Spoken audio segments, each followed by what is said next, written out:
Ce que personne ne dit aux femmes aussi, puisque nous avons eu le courage de questionner l'homme moderne, il serait malhonnête d'éviter l'autre versant. Alors allons-y, frontalement. Puisque nous nous sommes posé la question à propos des hommes, on ne saurait éluder la même question, ce que personne ne dit aux femmes. Pas pour moraliser, pas pour distribuer des leçons, mais pour examiner lucidement un paradoxe silencieux. Jamais la femme n'a eu autant de droits formels, autant de visibilité, autant de tribunes, et pourtant, jamais son image n'a été autant exploitée, fragmentée, marchandisée. On parle d'émancipation, mais on oublie de parler de récupération. Le concept moderne de la femme objet n'a pas disparu. Il a muté.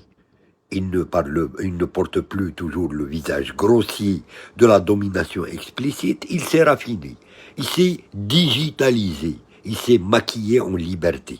Aujourd'hui, l'objectification ne dit plus « tu m'appartiens », elle dit « expose-toi si tu veux exister ». La nuance est capitale. Pendant des siècles, la femme a été définie par le regard masculin dominant. Son corps, sa vertu, sa fonction reproductive ou domestique étaient surveillés, contrôlés, normés.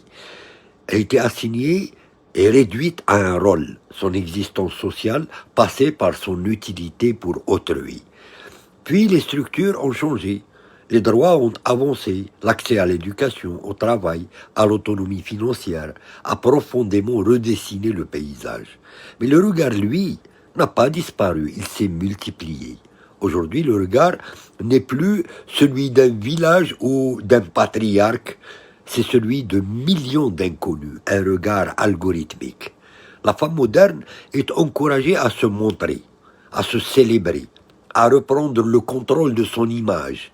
Et c'est là que le piège devient subtil, car reprendre le contrôle dans un système qui récompense l'exposition du corps peut, sans qu'on s'en rende compte, renforcer la logique même que l'on prétend dépasser.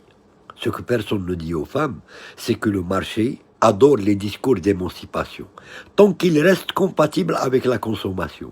La femme objet d'hier était silencieuse.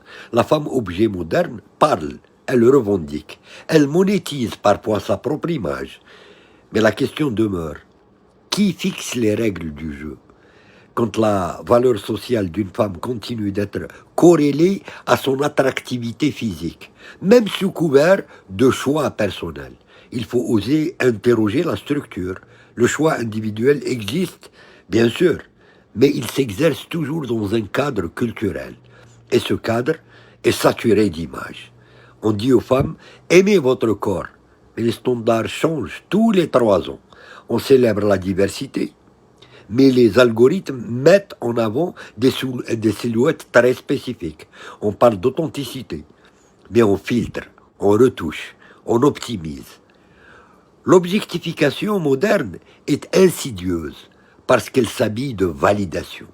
Elle offre des likes, des abonnés, parfois des revenus. Elle donne une sensation de pouvoir immédiat. Mais le pouvoir dépend-il du regard extérieur ou de l'indépendance intérieure ? Ce que personne ne dit aux femmes, c'est que transformer son corps en capital social peut générer une reconnaissance rapide, mais aussi une fragilité profonde, car ce capital est instable. Il dépend du désir fluctuant d'autrui. Il dépend de l'âge, des tendances, des comparaisons permanentes. Et derrière la façade de confiance, beaucoup vivent une anxiété constante. Suis-je encore assez belle, assez jeune, assez visible? La femme objet moderne n'est pas toujours exploitée par un individu. Elle peut l'être par une culture entière. Mais attention, parler d'objectification ne signifie pas blâmer les femmes. Ça serait une erreur grossière. La responsabilité première appartient à un système qui réduit la valeur humaine à la désirabilité marchande. La pression est collective. Les injonctions sont omniprésentes.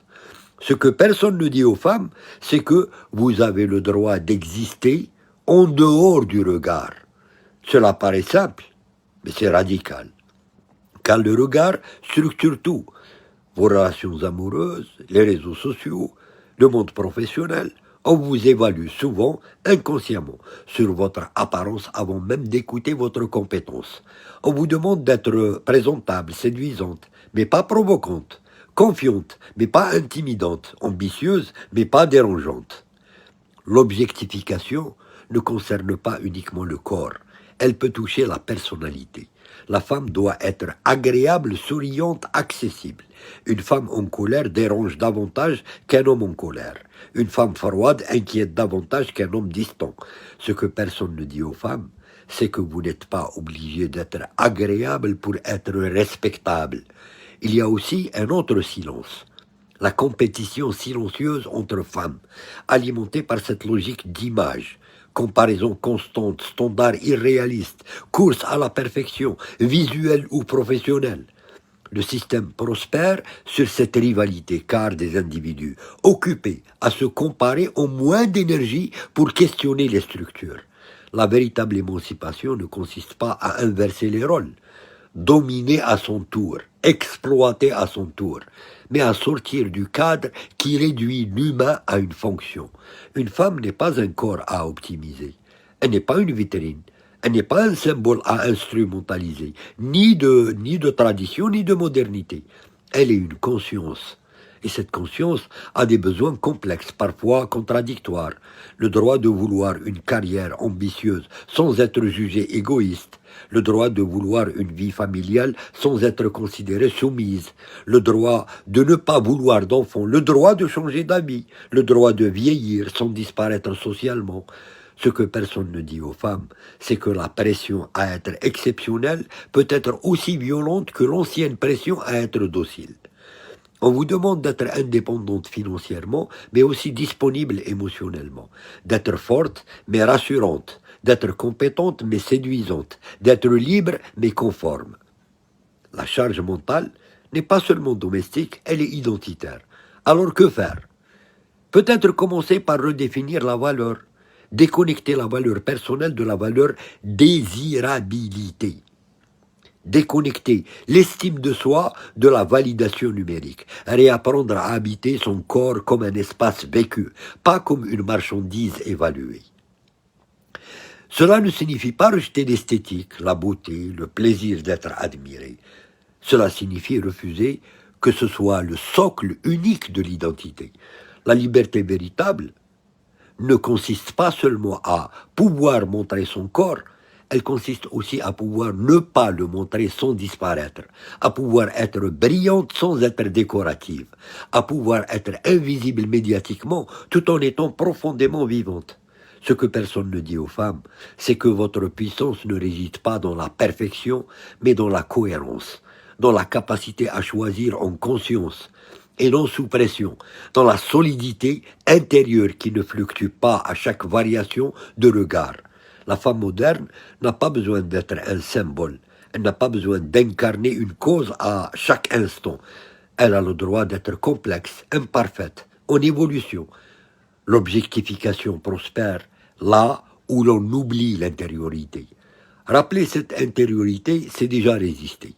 Alors peut-être que la vraie question n'est pas comment être une femme forte dans ce monde, mais comment rester un sujet dans un monde qui tente sans cesse de vous transformer en objet.